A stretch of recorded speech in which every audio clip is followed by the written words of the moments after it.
कोई भी एक आम इंसान या व्यक्ति की मुनि बनने के पीछे एक पूरा यात्रा वृत्तांत होता है।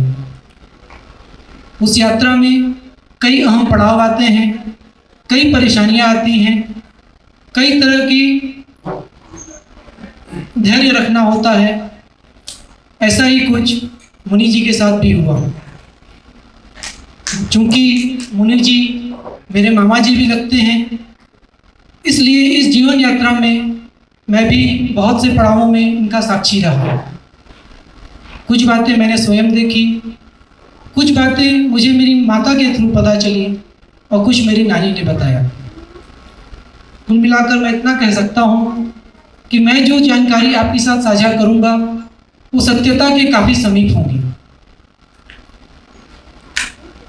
मुनि जी, जिनको यहाँ बहुत से लोग बजरंग लाल जी के नाम से भी जानते हैं, इनका जन्म कन्हार नदी के किनारे स्थित गांव रामानुजगंज में हुआ था। हमारी नानी बताया करती थी और हमारी माँ ने बताया कि मुनि जी बचपन से ही बहुत ही जिज्ञासु प्रवृत्ति के, समाज में बदलाव लाने के भावना से ओतप्रोत एवं समस्या का कारण पहचानने एवं समस्या का समाधान करने का दृष्टिकोण रखते थे। मुनि जी की आयु जब सिर्फ 17 वर्ष थी तब इनको लगा कि समाज में जो व्यवस्था है, जो कि धीरे धीरे अव्यवस्था की ओर अग्रसर है, उसमें बदलाव का एक ही तरीका है, वह है सत्ता की प्राप्ति। और उनको लगा कि अगर मैं सत्ता के उच्च पद पर पहुंचता हूं तो हो सकता है कि इस व्यवस्था को सुव्यवस्था में बदल सकूं। और इसलिए 17 वर्ष की उम्र में उन्होंने उनकी पार्टी नगर पंचायत में चुनाव जीती और उनकी पार्टी ने 17 वर्ष की उम्र में उनको चेयरमैन पद पर नियुक्त किया। यहीं पर इसी घटना में एक गंभीर प्रश्न खड़ा होगा। जब 17 वर्ष की उम्र में इनको चेयरमैन नियुक्त किया गया तो जो राज्य का कानून था उसने इनको चेयरमैन बनने से रोका। राज्य के कानून के मुताबिक 25 वर्ष की उम्र से पूर्व कोई व्यक्ति नगर का चेयरमैन नहीं बन सकता। इस पर ही हमारी आपत्ति है कि जब रामानुजगंज की जनता यह मानती थी कि 17 वर्ष का वह किशोर उनकी अगुवाई करने के लायक है, तो राज्य कौन होता है इसमें हस्तक्षेप करने वाला। इस विषय पर ही हमारी आपत्ति है। मुनि जी फिर 25 वर्ष के हुए और सरकार के कानून के अनुसार पुनः रामानुजगंज के चेयरमैन बने। इसके पश्चात मुनि जी का स्वाध्याय लगातार जारी रहा। 1977 में मुनि जी जेल भी गए आपातकाल के समय पर। उस समय पर भी जेल में मुनि जी का स्वाध्याय एवं अध्ययन, समाज की समस्याओं का समाधान क्या हो सकता है, इस पर जारी रहा। 1977 में जब जनता पार्टी की सरकार बनी तो मुनि जी को लगा शायद अब इस अव्यवस्था को मैं अपनी सोची हुई व्यवस्था में तब्दील कर सकूं। उस समय अविभाजित मध्य प्रदेश में 3 कैबिनेट मंत्री और भारत सरकार के एक मंत्री से मुनि जी का विशेष अपनत्व था। तीनों मंत्री ईमानदार थे। भारत सरकार में जो मंत्री थे वो भी ईमानदार थे, मगर 3 वर्षों की सरकार के पश्चात मुनि जी को समझ में आया कि मैं बहुत आगे नहीं बढ़ सका। इतने ईमानदार व्यक्तियों के होने के पश्चात भी देश अव्यवस्था की तरफ ही बढ़ता जा रहा था। तब 1984 में मुनि जी ने दलगत राजनीति का त्याग कर दिया और उन्होंने घोषणा की कि मैं समाज में जो अव्यवस्था बढ़ती जा रही है उसका समाधान करने के लिए स्वाध्याय करूंगा और अपना शोध लोगों को एक समय आने के पश्चात बताऊंगा। 1984 से 2000 के बीच में मुनि जी का स्वाध्याय लगातार जारी रहा। सन 2000 में मुनि जी एक बार फिर से रामानुजगंज के चेयरमैन बने। जिस वक्त मुनि जी चेयरमैन बने उस समय रामानुजगंज पूरे भारत में विख्यात हो चुका था। विख्यात होने का कारण कोई अच्छा तो नहीं था। उस समय कारण था छत्तीसगढ़ में नक्सलाइट की समस्या। बस्तर के बाद दूसरी ऐसी जगह थी रामानुजगंज, जो कि झारखंड का बॉर्डर भी था और जहाँ नक्सल समस्या अपने उन्माद पर थी। आपको जानकर आश्चर्य होगा कि मुनि जी और उनके साथियों का बस नक्सल समस्या के समाधान में बहुत बड़ा योगदान रहा। उसके पश्चात मुनि जी ने रामानुजगंज में और भी बहुत से प्रयोग किए, अपराध नियंत्रण पर भी प्रयोग किए। और आज सोचकर आश्चर्य होता है कि आज से 20 साल पहले 15 किलोमीटर का क्षेत्र ऐसा था जिसमें कि लिखा हुआ था कि यह क्षेत्र अपराध मुक्त क्षेत्र है। घरों में दरवाजे नहीं होते थे। शायद आजकल के बच्चों को आश्चर्य लगे, घरों में दरवाजे नहीं होते थे। हमारे मामा का घर कम से कम 10 बाई 10 का होगा दरवाज़ा, उसमें कोई दरवाज़ा नहीं था। यह स्थिति थी। 4 वर्ष के पश्चात जब मुनि जी को लगा कि रामानुजगंज क्षेत्र में जब मुझे इतनी सफलता मिली है, अपराध नियंत्रण में मैं कामयाब हुआ हूँ, तो उनके मन में एक बात जागृत हुई कि क्यों ना मैं इसको पूरे देश में लागू करने का प्रयास करूँ। और इसी प्रयास में मुनि जी का आगमन हुआ दिल्ली में। दिल्ली में मुनि जी कई नेताओं से, उच्च स्तर के नेताओं से, समाज के जो उच्च स्तर के गणमान्य व्यक्ति हैं उनसे मिले। उनको अपना शोध, अपनी रिसर्च और उन्होंने जो रामानुजगंज में जो तरीका अपनाया था सारा कुछ उनको बताया। वो लोग समझते तो सब कुछ थे। उनको ये भी पता था कि मुनि जी द्वारा किया गया रिसर्च संभव हो सकता है, मगर हर व्यक्ति का अपना व्यक्तिगत महत्वाकांक्षा थी। किसी को प्रधानमंत्री बनना है, किसी को राष्ट्रपति बनना है, किसी को मंत्री बनना है। वो सब कुछ सही जानते हुए भी ये चीज़ लागू ना हो इस दिशा में ही सक्रिय रहे। 2004 से 2009 के बीच में दिल्ली में रहने के पश्चात जब मुनि जी को लगा कि इस तरीके से यह संभव नहीं होगा, तो मुनि जी वापस अंबिकापुर आ गए और अंबिकापुर में 2009 से 2016 के बीच अपने शोध को और मजबूत करते रहे और एक नया कार्यक्रम चलाया, ग्राम सभा सशक्तिकरण। ग्राम सभा सशक्तिकरण का कार्यक्रम भी काफ़ी सफल रहा। रामानुजगंज विकासखंड में इसने काफ़ी सफलता प्राप्त की, मगर यह आगे नहीं बढ़ सका। 2017 में मुनि जी ने यह अनुभव किया कि शायद हमारा समाज, जो मैं शोध किया हूँ, जो मैं रिसर्च किया हूँ, उसके लिए आज शायद तैयार नहीं है। सबसे पहले उस समाज को तैयार करना होगा जो कि अपने आप को यह मानता है कि मैं अवयस्क हूँ, अपने आप को एक अपंग की तरह फील करता है आज का समाज। तो इसलिए जन जागरण ही एकमात्र माध्यम है जिससे कि मैं लोगों के बीच ये भावना पैदा कर सकता हूँ कि सरकार नीचे है, राज्य नीचे है और समाज ऊपर। 2017 से 2020 तक मुनि जी गंगा के किनारे, गंगा ऋषिकेश की पावन धरा पर रहे। वहाँ पर अन्य मुनियों से भी संपर्क हुआ होगा और वहाँ पर शांत वातावरण में इन्होंने और गंभीर अध्ययन किए।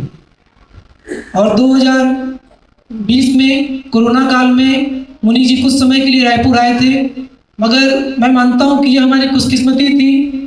कोरोना शायद हमारे जीवन में एक अच्छा काम हुआ है कि मुनि जी का सानिध्य हमको मिला। और कोरोना काल में जब और कुछ भी काम नहीं था, तो हम लोगों का बैठना मुनि जी के साथ हुआ, लगातार इनके साथ बैठना, लगातार चर्चाएं होना। तो मुनि जी को भी ये विश्वास हुआ कि शायद रायपुर वो स्थान है जहाँ से इस संस्था को फिर से खड़ा किया जा सकता है। हम लोग कुछ लोग रोज बैठते थे, हमारे भी कुछ ज्ञान में वृद्धि हुई और मुनि जी के सानिध्य में हमारा भी विकास हुआ। इसके पश्चात हम लोगों ने निर्णय लिया कि अब इस संस्था को एक ऑर्गेनाइज रूप दिया जाए। इसलिए अब ये संस्था बनने के प्रोसेस में है, जिसमें आप लोगों को आमंत्रित किया गया है। इसलिए आमंत्रित किया गया है कि शायद आप में से भी कोई यदि संस्था में सहभागी बनना चाहें, कुछ सहयोग करना चाहें, अपने विचारों को हमसे साझा करना चाहें, तो यह हमारी खुशकिस्मती होगी। अब प्रश्न उठता है कि मुनि जी ने आखिर रिसर्च क्या किया, किन मुद्दों को उन्होंने छुआ। वैसे ही कुछ मुद्दे हैं, जैसे बहुत ही सामान्य चीज़ें हैं जिनकी परिभाषाएं क्लियर नहीं हमारे लिए। परिभाषाओं का महत्व क्या है आज शायद हमको ये भी नहीं पता है। परिभाषाएं मेरे अनुसार वो आधार स्तंभ होती हैं जिस पर समाज खड़ा होता है। कोई भी सिस्टम जो है परिभाषाओं के ऊपर खड़ा होता है।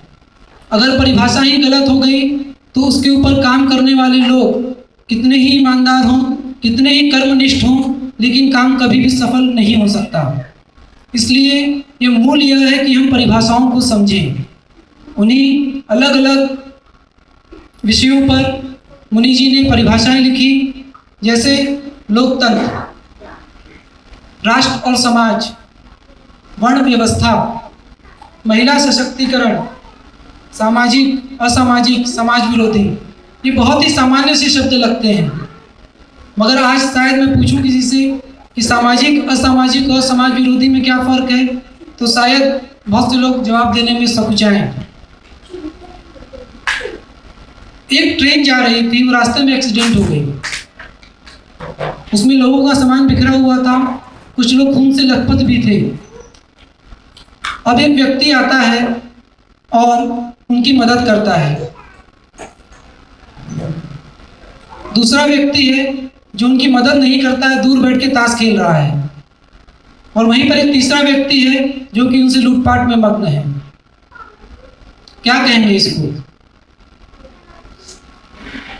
जो व्यक्ति लोगों की मदद किया वो तो निश्चित रूप से सामाजिक कहलाएगा, मगर जो व्यक्ति मदद नहीं किया और जो व्यक्ति लूटपाट कर रहा है, वर्तमान समय में सामान्यतः हम दोनों की निंदा करते हैं और दोनों को समाज विरोधी में रख देते हैं।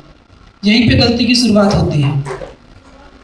आवश्यकता इस बात की थी कि हम उसको सामाजिक बोलकर उसको पुरस्कृत करें, असामाजिक वाले को अपने साथ लें, उसे समझाएं कि नहीं, तुम्हें मदद करनी चाहिए थी, और समाज विरोधी का विरोध करें। यदि आज हम ऐसा करते हैं तो 2% समाज विरोधियों के मुकाबले 98% लोग खड़े होंगे। और जब हम उस असामाजिक व्यक्ति को समाज विरोधी की कैटेगरी में रख देते हैं तो 2% सामाजिक लोगों के विरोध में 98% लोग खड़े होते हैं। छोटा सा फर्क है, अगर इस फर्क को मिटा दिया जाए तो समाज में एक बहुत बड़ा बदलाव हो सकता है। मूल अधिकार एक बहुत ही महत्वपूर्ण बिंदु है जिसको मुनि जी ने छुआ है।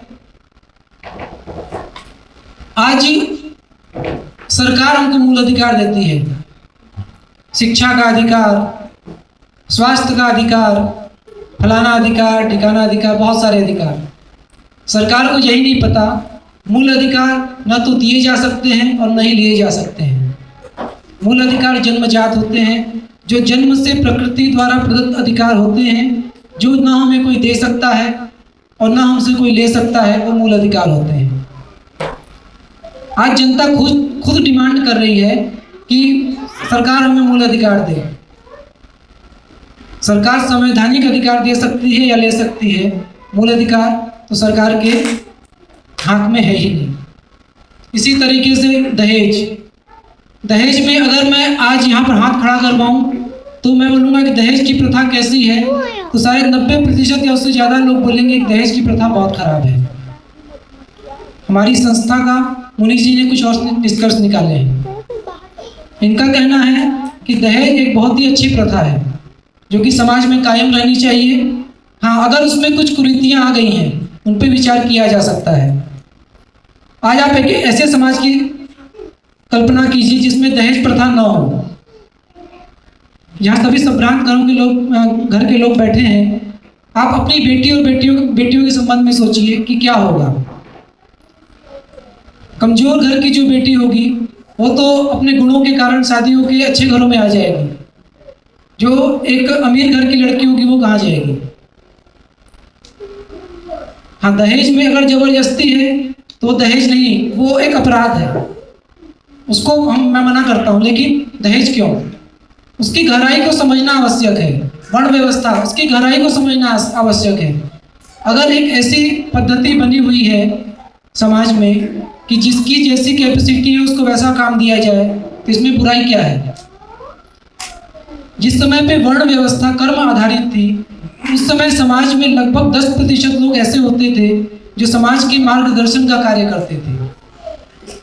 बाकी के जो 90% होते थे 30% क्षत्रिय, लगभग 30% वैश्य और 30% शूद्र। 10% ब्राह्मण जो होते थे वो जन्म के आधार पर न होकर कर्म के आधार पर और परीक्षा के आधार पर उनको ब्राह्मण घोषित किया जाता था। समाज का मार्गदर्शन करने का काम ब्राह्मण का था, सुरक्षा करने का काम क्षत्रिय का था, व्यापार करने का कार्य वैश्य का था और सेवा का कार्य शूद्र का था।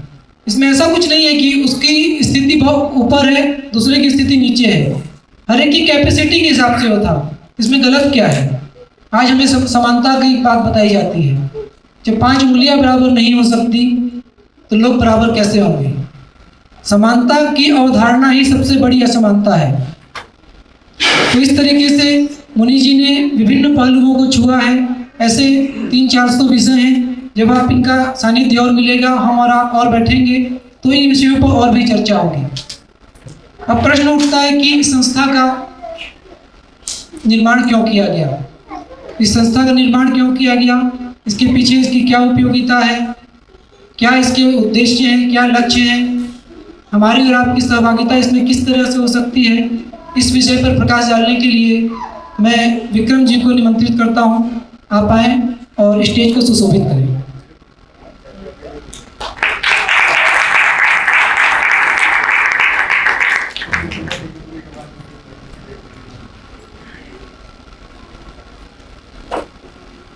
आदरणीय मुनि जी और यहाँ पर आए सभी लोगों को मेरा आज हार्दिक अभिनंदन।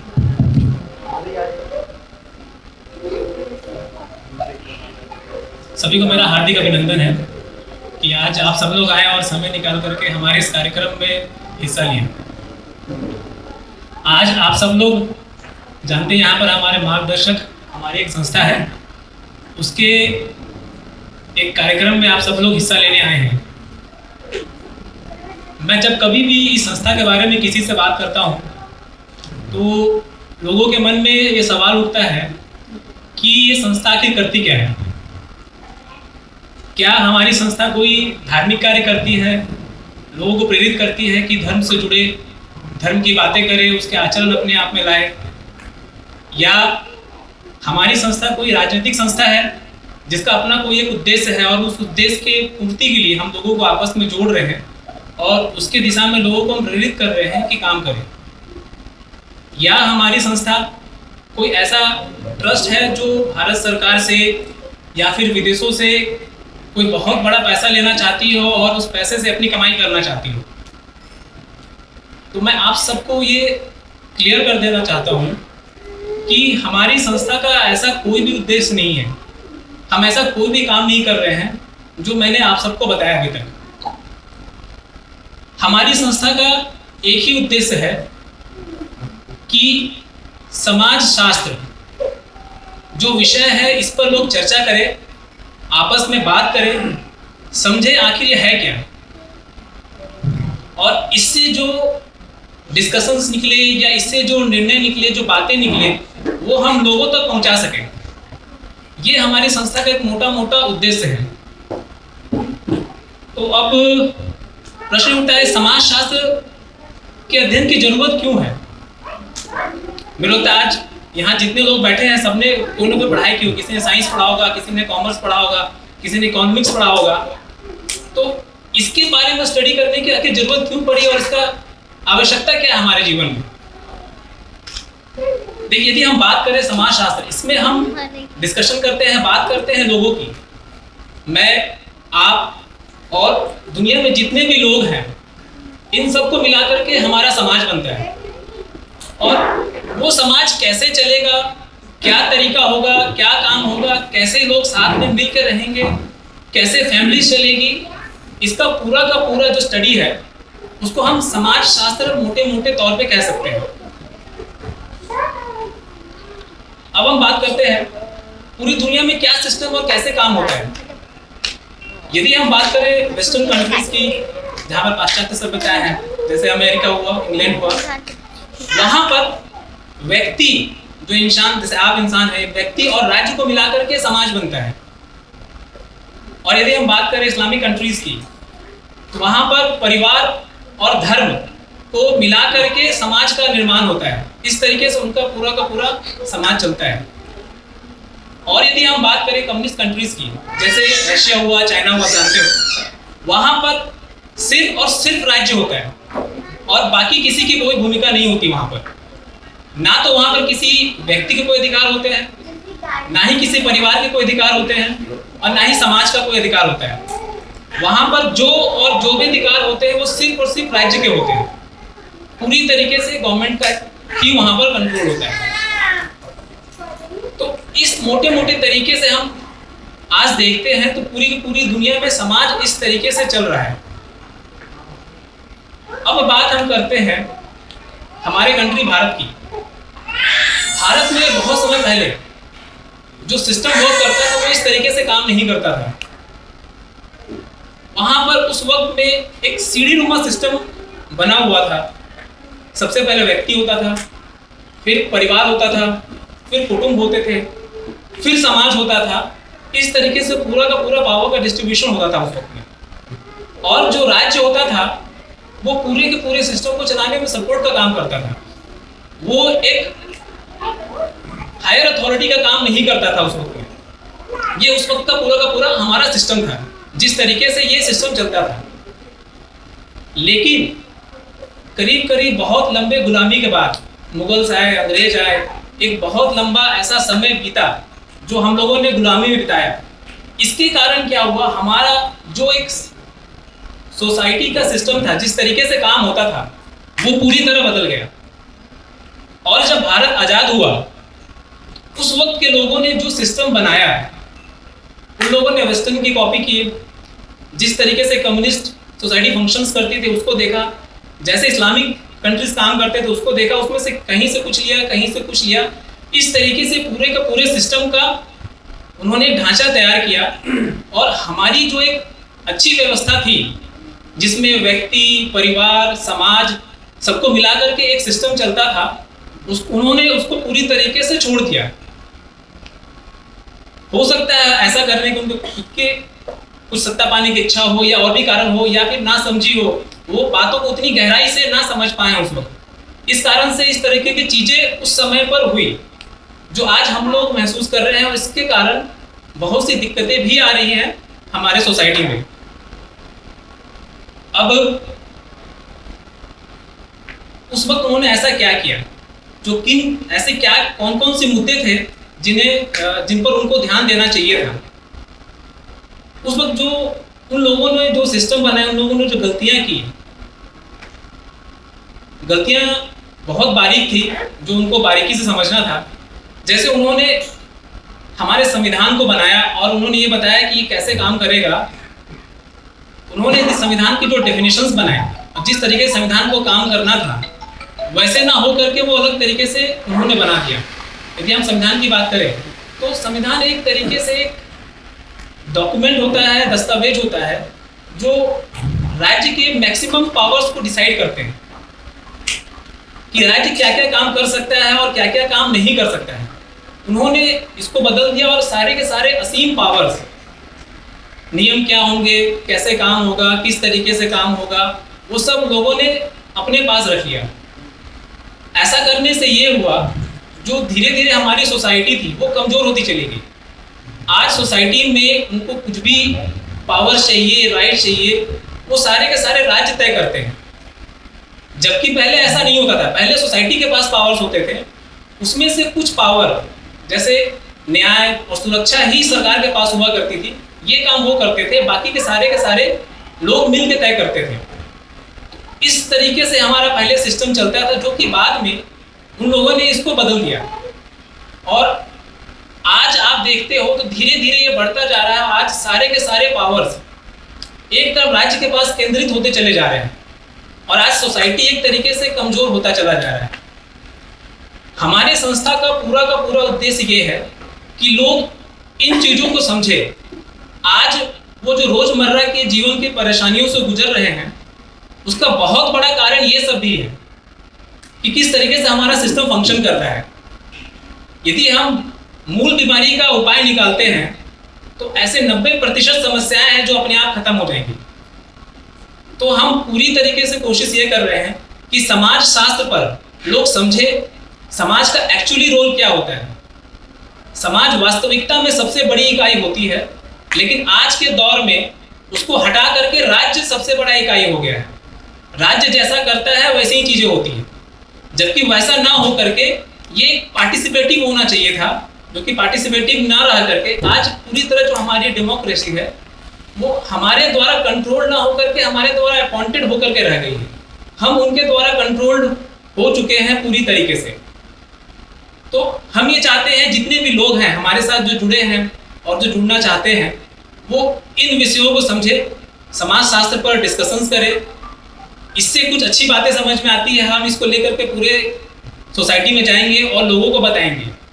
ये हमारी संस्था का एक मोटा मोटा उद्देश्य है जो मैंने आपके सामने रखा है। और आपके मन में कोई आगे प्रश्न होंगे तो आप कर सकते हैं।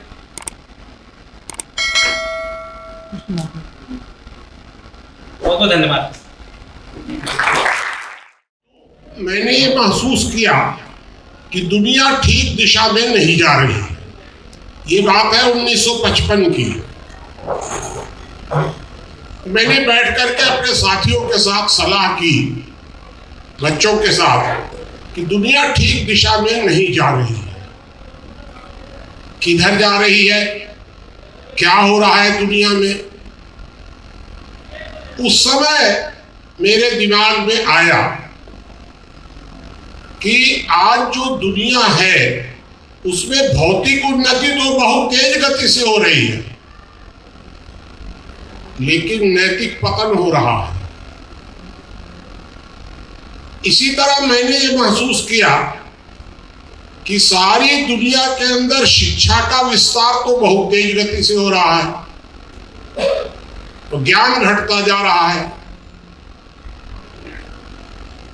नैतिक पतन हो रहा है, ज्ञान घट रहा है। फिर मैंने ये भी महसूस किया कि राज्य लगातार मजबूत होता जा रहा है सारी दुनिया में। अगर अभी आप एक उदाहरण आपको मैं दूं कि हम 7.5 अरब लोग दुनिया में हैं। अगर अमेरिका के राष्ट्रपति और चीन के राष्ट्रपति ये दोनों एक बार लड़ जाएं किसी कारण से, तो ये 7.5 अरब लोग उन लोगों को कैसे रोक लेंगे और अपने को कैसे बचा लेंगे। इसका अर्थ सत्ता कितनी केंद्रित होती जा रही है कि हम 7.5 अरब लोग आज तक ये कोई व्यवस्था नहीं कर सके कि अगर 2 राष्ट्राध्यक्ष आपस में लड़ जाए तो हम उनको रोक सकते हैं। कोई व्यवस्था आज तक नहीं बन सकी। ये तो बहुत बड़ी समस्या है। एक मैंने और महसूस किया कि 2 प्रकार के लोग हैं समाज में, कुछ भावना प्रधान है, कुछ बुद्धि प्रधान है। भावना प्रधान मतलब उनको हम शरीफ कह सकते हैं, और बुद्धि प्रधान मतलब चालाक। इसका अर्थ ये हुआ कि शरीफ और चालाक के बीच में दूरी लगातार बढ़ते जा रही है। ये तो बहुत दिक्कत की बात है। हर शरीफ आदमी से हर चालाक आदमी चाहता है कि शरीफ लोग त्याग करें, भावना प्रधान लोग त्याग करें और चालाक लोग संग्रह करें। वो चाहते हैं कि हम मतदान करें, हम दान दें, और वो लोग मत संग्रह करें। तो ये समझ में नहीं आया कि शरीफ लोग दान दें और वो लोग इकट्ठा करें। हम समाज की चिंता करें और वो अपने घर की चिंता करें। ये सब बातें काफी विषय और लंबा नहीं करेंगे इसको। ये सारी दुनिया में हो रहा है, केवल ये भारत का प्रश्न नहीं है कि हमेशा भावना प्रधान लोगों का बुद्धि प्रधान लोग लगातार शोषण कर रहे हैं। और दूसरी बात कि हर चालाक आदमी चाहता है कि बाकी सब लोग शरीफ रहें। दूसरों को कहेगा आपको कर्तव्य करना चाहिए, कर्तव्य करना सबसे अच्छा काम है, और खुद अधिकार की चिंता करेगा, कर्तव्य नहीं करेगा। ये तो क्या है ये दोनों? तो इस तरह से शराफत और चालाकी या भावना और बुद्धि के बीच जो दूरी बढ़ती जा रही है, वो भी मैंने उस समय महसूस किया कि ये तो बड़ी दिक्कत की बात है भाई। सारी दुनिया का हाल मैंने ये महसूस किया। भारत का अगर आकलन करें हम, भारत का, तो भारत में क्या हो रहा था और क्या हो रहा है। वर्ग विद्वेष बढ़ता जा रहा है। धर्म, जाति, भाषा, क्षेत्रीयता, उम्र, लिंग, गरीब और अमीर, किसान और मजदूर, सरकारी कर्मचारी और व्यापारी, शहर और गांव। राज्य हमेशा प्रयत्न करता है कि समाज वर्गों में विभाजित रहे और वर्ग विद्वेष बढ़ता रहे, वर्ग संघर्ष की तरफ में चला जाए। राज्य चाहता है कि वो बंदर बना रहे और हम लोग बिल्लियों के समान आपस में लड़ते रहे। यही तो अंग्रेजों ने भी किया था, डिवाइड एंड रूल। और यही अंग्रेजों के जाने के बाद भी भारत में यही दिखता रहा कि लगातार वर्ग विद्वेष को आगे बढ़ाकर सभी राजनीतिक दल पूरी ईमानदारी से वर्ग विद्वेष और वर्ग संघर्ष को बढ़ाने में सक्रिय रहते हैं। ये तो बड़ी दिक्कत की बात है भाई हमारे सामने। दूसरी बात यह है कि आज भारत का हमारा जो कुछ भी सोच है, हम वैचारिक धरातल पर इतने कंगाल क्यों होते जा रहे हैं। पुराने जमाने में हमारे यहाँ कपिल, कणाद, गौतम, पता नहीं क्या क्या हुए, बाद में भी तो चाणक्य वगैरह हुए। और चलिए गुलामी काल में अगर देख लें हम लोग, तो गुलामी काल में भी स्वामी दयानंद हुए, विवेकानंद हुए, और उसके बाद गांधी हुए। और स्वतंत्र भारत में अब न स्वामी दयानंद पैदा हो रहे हैं, न विवेकानंद पैदा हो रहे हैं, न गांधी पैदा हो रहे हैं। बड़ी मुश्किल से गांधी के जगह हम जयप्रकाश जी से काम चला रहे हैं। और अब जयप्रकाश जी चलेगा तो अन्ना हजारे को गांधी मानने लग गए, और अन्ना हजारे जब मर जाएंगे तो एक मिट्टी की मूर्ति को गांधी बना करके हम मानने लग जाएंगे। बस क्या हमारी माताएं बहनें बांझ हो गई? हम वैज्ञानिक पैदा कर रहे हैं, हम पूंजीपति पैदा कर रहे हैं, बड़े बड़े उद्योगपति, हम डॉक्टर पैदा कर रहे हैं, विचारक क्यों नहीं पैदा कर पा रहे हैं? क्यों पीछे जा रहे हैं? क्या कारण है इसका? ये मैंने महसूस किया, तो मुझे लगा कि हम पीछे जा रहे हैं कहीं ना कहीं। एक बात आप और थोड़ा सा विचार करिए कि भारत में ये जो विचारों का जो अभाव हुआ, इसका परिणाम क्या हुआ? हम सारा झूठ दुनिया का भारत में आयात करने लग गए। भारत का जो संविधान बनाया गया, उसमें भारत का क्या है? जो भी आप संविधान देख रहे हैं, ये तो विदेशों की आंख बंद करके नकल किया हुआ है। क्या हम इतने कंगाल हो गए कि हम संविधान में भी एक शब्द जोड़ने लायक, घटाने लायक नहीं है? हम संविधान विदेशों की नकल करके बना रहे हैं। तो विचारों के मामले में हम इतने कंगाल हो गए। चलिए आगे बढ़े। लोकतंत्र का भारत में क्या हाल है? भारत में कितना लोकतंत्र है? अगर इस पर आप सोचेंगे तो मैं पूरा अध्ययन किया हूं। एक 2-3 लाइन में आपको बता देता हूं। मैंने खुद लोकतंत्र देखा है। सन 1950 तक भारत में लोकतांत्रिक तानाशाही थी, और 51 में भारत में संसदीय तानाशाही हो गई। 1973 में भारत में न्यायिक तानाशाही आ गई और अब हो सकता है कि भारत में फिर से लोकतांत्रिक तानाशाही आ जाए, हो सकता है। क्यों ये क्यों हुआ, ये सब तो अलग अलग की बात है, लेकिन तानाशाही नहीं है। तानाशाही और लोकतंत्र को अगर आप डिफाइन करेंगे तो मैंने अपनी किताब में लिखा है पूरा, वो सारा अलग का विषय है, अभी का विषय नहीं है। तो ये भी मैंने देखा।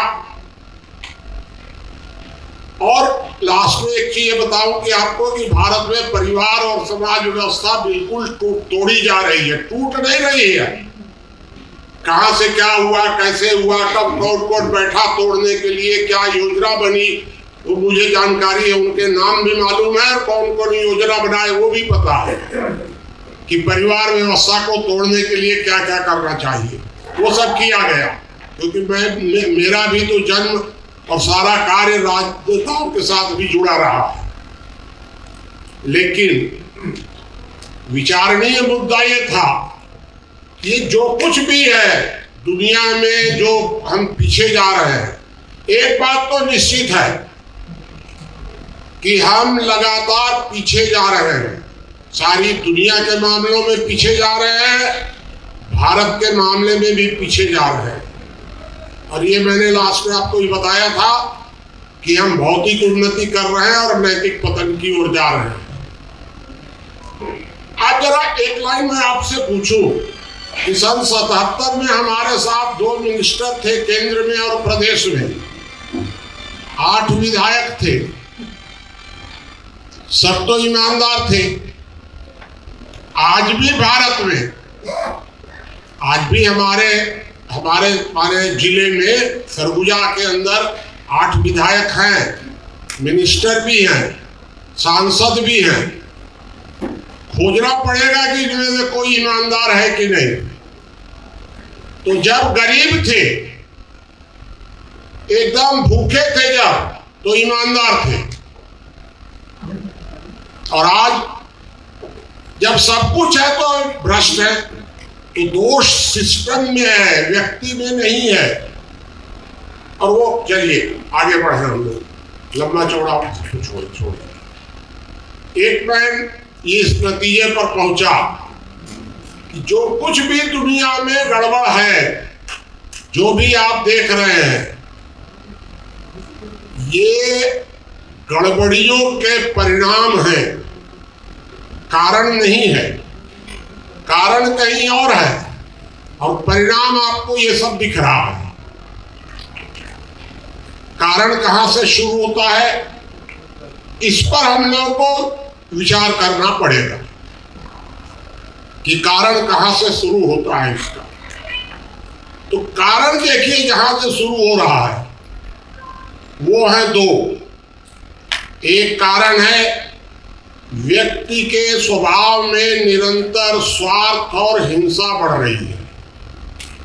स्वार्थ और आक्रोश या हिंसा सारी दुनिया के प्रत्येक व्यक्ति के अंदर। आप चिंता क्या कर रहे हैं? आप चिंता कर रहे हैं पर्यावरण प्रदूषण, बहुत चिंता कर रहे हैं आप। अरे भैया, मानव स्वभाव ताप वृद्धि ये सबसे बड़ी समस्या है। अब आप पर्यावरण की ताप वृद्धि की इतनी चिंता कर रहे हैं, दोहा सम्मेलन और फलाना सम्मेलन। कभी आपने सोचा कि मानव स्वभाव ताप वृद्धि क्यों हो रही है? हो तो रही है, आक्रोश बढ़ रहा है, हिंसा बढ़ रही है, स्वार्थ बढ़ रहा है, एक कारण। और दूसरा कारण है सत्ता का केंद्रीयकरण। समाज गुलाम हो गया, राज्य शक्तिशाली हो गया। ये 2 कारण है। तो इसका समाधान क्या होगा? समाज सशक्तिकरण एक मार्ग है, तो दूसरा मार्ग है राज्य कमजोरीकरण। इन दोनों दिशाओं से हम लोगों को सोचना पड़ेगा। लेकिन आपको लगेगा कि ये 2 शब्द तो इतने भारी भरकम है कि हमको करना क्या है। कि शुरुआत कहां से होगी। तो मैं आपको उस शुरुआत को बता रहा हूं। व्यक्ति के अंदर स्वार्थ और हिंसा का बढ़ना ये बहुत खतरनाक है। इसका समाधान कैसे होगा? इसका समाधान होगा परिवार व्यवस्था से।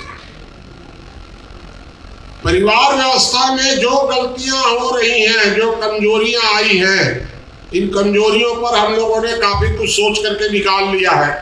भाई 65 वर्षों तक मैंने अगर रिसर्च किया है समाज शास्त्र पर, तो इसलिए थोड़े इस रिसर्च किया है कि आपको समस्या बता दूं या आपको प्रवचन दे दूं कि सब लोग ईमानदार हो जाएंगे तो सब ठीक हो जाएगा। नहीं, ईमानदार होंगे कैसे?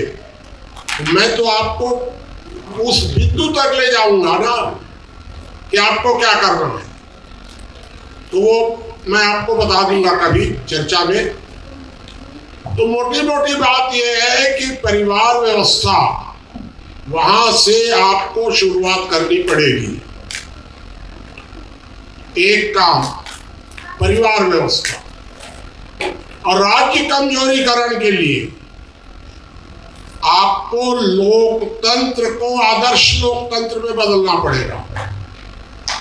जो अभी भारत में संसदीय तानाशाही, न्यायिक तानाशाही, लोकतांत्रिक तानाशाही की दिशा में हम बढ़ रहे हैं धीरे धीरे, इसको बदलना पड़ेगा। अर्थात संविधान को संसद की जेल से मुक्त कराना होगा, तब होगा उसको मानेंगे लोकतंत्र। और वर्तमान समय में क्या है? संविधान तो तंत्र की कैद है, और जब संविधान ही आपका कैद है तो फिर आप कहां स्वतंत्र है? कौन सा लोकतंत्र है आपके पास? ये दो मार्ग हो सकते हैं। प्रश्न दुनिया का है, केवल भारत का नहीं है, केवल ये हमारा और आपका रायपुर का नहीं है। ये सारी समस्या दुनिया से शुरू होती है, लेकिन इसका समाधान की शुरुआत कहां से होगी?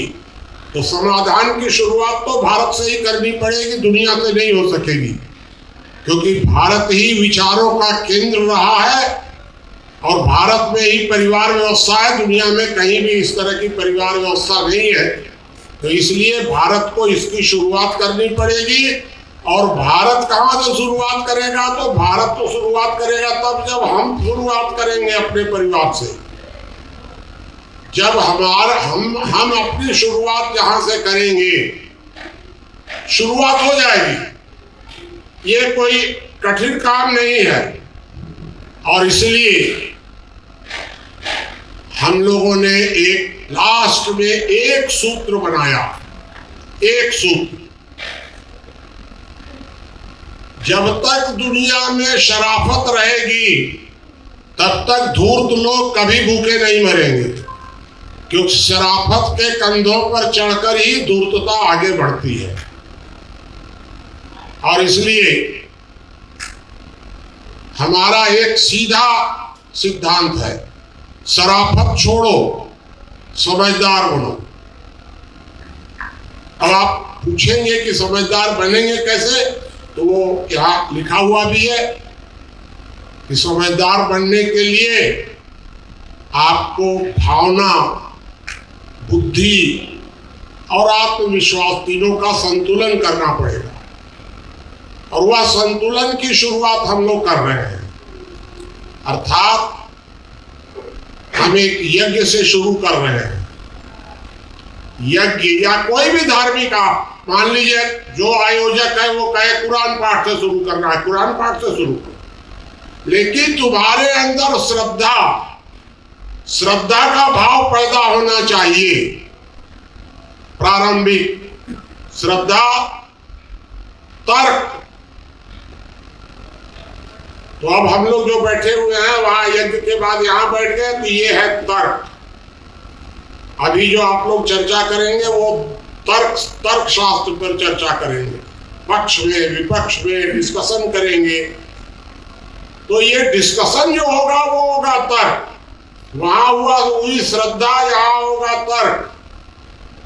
और उसके बाद लास्ट में एक प्रार्थना होगी, वो होगा आत्मविश्वास। और जब वात और पित्त कफ तीनों जब एक साथ संतुलित होगा तो आपका शरीर ठीक होगा। और जब आप श्रद्धा, तर्क और आत्मविश्वास का संतुलन बनाएंगे तो आपकी सारी समस्याएं, आपके अंदर समझदारी आ जाएगी। और जब तक समझदारी का विकास नहीं होगा तब तक आप किसी समस्या का समाधान नहीं कर सकते हैं। ये मेरा 55 वर्षों का 65 वर्षों के रिसर्च के बाद मैं ऋषिकेश में 2 साल रह करके अंतिम निष्कर्ष निकाला और उस निष्कर्ष को फिर यहाँ आकर के कोरोना काल में यहाँ आया और यहाँ आकर के लिपिबद्ध किया और लिपिबद्ध करके 25 दिसंबर सन 2020 को, आज से 6 महीने पहले, मैंने अपने को मुक्त घोषित कर दिया कि अब मेरा काम समाप्त। कौन जिम्मा लेगा? तो हमारे सब लोगों ने ये काम जिम्मा लिया कि अच्छा बाबा जी अब ठीक है, आप जिम्मा दे रहे हैं तो हम लोग ये दायित्व स्वीकार करते हैं। फिर उसके बाद फिर कोरोना बढ़ता ही चला गया, तो चलिए ये समय निकल गया और अब आज से इस कार्य की एक तरह से शुरुआत हो रही है, कोरोना को समाप्ति या कमजोर मान करके। तो आज लेकिन मैं तो 25 दिसंबर को आप लोगों को सारा काम सुपुर्द कर दिया कि अब देखिए, जब तक समाज में नैतिक पतन होता रहेगा तब तक आप चाहे करोड़पति हो जाए, अरबपति हो जाए, सुखी नहीं हो सकते। नैतिक पतन से तो मुक्ति होनी ही चाहिए और नैतिक पतन का समाधान सिर्फ होगा तो एक बात से होगा कि प्रत्येक व्यक्ति के अंदर हिंसा और स्वार्थ पर नियंत्रण हो और इसके लिए आपको समझदार बनना पड़ेगा। इसके अलावा कोई उपाय नहीं है। यह कार्य आप लोगों ने स्वीकार किया है और अब आगे मेरी जो जरूरत पड़ेगी आपको मदद की, वो तो मैं देता ही रहूंगा, सहायता करता रहूंगा। लेकिन मैं अपनी जिम्मेदारी से मुक्त हो गया।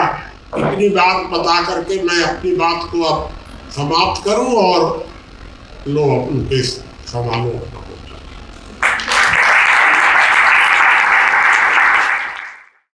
संहिता का जो मुद्दा है वो 2-3 कारणों से चर्चा में आता है। पहला, अगर सुप्रीम कोर्ट ने कहीं कोई जजमेंट दे दिया तब समान नागरिक संहिता का मुद्दा चर्चा में आएगा, या फिर वो मुद्दा तब चर्चा में आएगा जब जनसंख्या नियंत्रण का कोई एक कानून बन जाता है किसी राज्य में। आपने देखा होगा उत्तर प्रदेश राज्य में जनसंख्या नियंत्रण पर एक बिल बनाकर उसका ड्राफ्ट तैयार किया गया है, तो फिर अचानक से समान नागरिक संहिता का मुद्दा चर्चा में आता है। तो पहले यह समझ लें कि समान नागरिक संहिता का मतलब क्या। समान नागरिक संहिता मतलब जितने लोग इस देश के नागरिक हैं उनके लिए एक कॉमन सिविल कोड होना चाहिए, और उस सिविल कोड का मतलब होता है पारिवारिक विधियां, मूलतः पारिवारिक विधियां। बाकी सारी विधियां भी होगी लेकिन उसमें मूलतः पारिवारिक विधियां। अभी पारिवारिक विधियों में क्या आता है? तो विवाह से संबंधित विधियां, विवाह विच्छेद से संबंधित विधियां, उसके अलावा आपके जो प्रॉपर्टी से रिलेटेड जो सक्सेशन जिसकी हम बात करते हैं उसकी विधियां, ये सारी विधियां अगर आप मूलतः अगर भारत के नागरिक हैं, कहीं थर्ड की बात नहीं, अगर आप भारत के नागरिक हैं तो आपको आपके विवाह के लिए एक ही विधि हो। अगर आप भारत के नागरिक हैं तो विवाह विच्छेद की एक ही विधि हो, एक ही तरीका हो। अगर आप भारत के नागरिक हैं तो संपत्ति में विभाजन भी सबको किसी भी धर्म का हो बराबर होना चाहिए। ऐसा समान नागरिक संहिता का मत है। लेकिन जब इंडियन कॉन्स्टिट्यूशन का डिबेट हो रहा था, जब इंडियन कॉन्स्टिट्यूशन बन रहा था, तब ये संविधान में ये जो अनुच्छेद है, ये है अनुच्छेद 44, मतलब आर्टिकल 44 जिसको हम अनुच्छेद 44 कहते हैं, और ये directive principles of state policies जिसको हम कहते हैं, मतलब राज्य के नीति निर्देशक तत्व। भारतीय संविधान का भाग 4 राज्य के नीति निर्देशक तत्व पर बात करता है। राज्य के नीति निर्देशक तत्व का मतलब क्या? मतलब ये कि राज्य जब भी अपनी कोई नीति बनाएगा, कोई पॉलिसी बनाएगा, तो इन तत्वों को ध्यान में रखकर बनाएगा। लेकिन इसका सबसे बड़ा ड्रॉबैक ये हो गया कि आर्टिकल 37 में ये लिख दिया गया कि ये जो नीति निर्देशक तत्व है इसको आप न्यायालय से लागू नहीं करवा सकते। मतलब अगर किसी डायरेक्टिव प्रिंसिपल पर अगर कोई गवर्नमेंट पॉलिसी नहीं बना रही है तो आप उसके लिए न्यायालय नहीं जा सकते। और इसीलिए ये मुद्दा आखिरी तक फंसा ही रह गया। आप डायरेक्टिव प्रिंसिपल में आर्टिकल 36 से लेकर 51 तक देख लीजिए, जितने भी विषय है सब पर कहीं ना कहीं चाहे वो डायरेक्टली हो या इनडायरेक्टली हो पॉलिसी बन चुकी है, लेकिन 44 पर अभी भी कोई पॉलिसी नहीं है।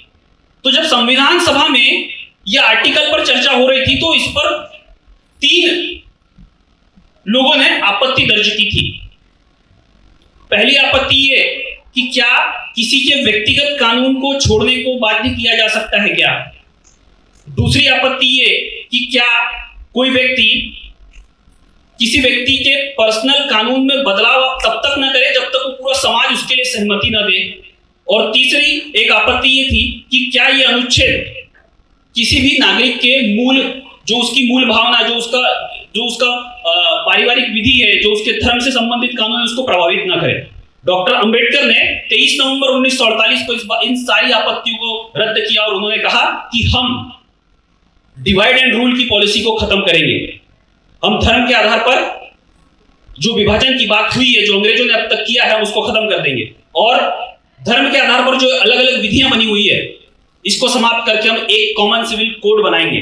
और ये कॉमन सिविल कोड इसलिए नहीं बन पाई क्योंकि हमारे यहां धर्म और कानून में हम कभी भी ये तय नहीं कर पाए कि हमारे लिए धर्म बड़ा है या कानून। ये सबसे बड़ी समस्या है। एक जो मेन कंसेप्ट है वो कंसेप्ट है रूल ऑफ लॉ का। रूल ऑफ लॉ, ये वर्ड हम अक्सर सुनते हैं कि रूल ऑफ लॉ क्या है। रूल ऑफ लॉ का मतलब होता है कानून का शासन, विधि का शासन। और प्रोफेसर डाइसी का ये कंसेप्ट जब इंडिया में आया तो उन्होंने इस बात को स्पष्ट किया कि किसी भी देश में सबसे ऊपर विधि होनी चाहिए, कानून होना चाहिए, न कि धर्म और न कोई दूसरी व्यवस्था।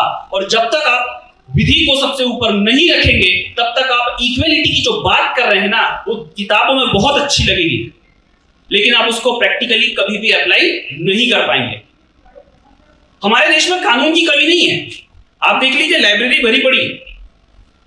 कई कानून तो ऐसे हैं कि सुप्रीम कोर्ट के जज खुद खुले मंच से कहते हैं कि हम देश के सारे कानून को नहीं जानते। फिर ऐसे कानून का मतलब ही क्या?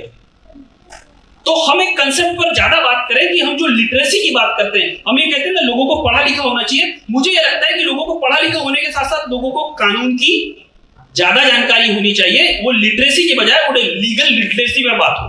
लीगल लिटरेसी, लोगों को पता चले कि हाँ कानून, हमारे मूल अधिकार, हमारे कर्तव्य, ये सब क्या है।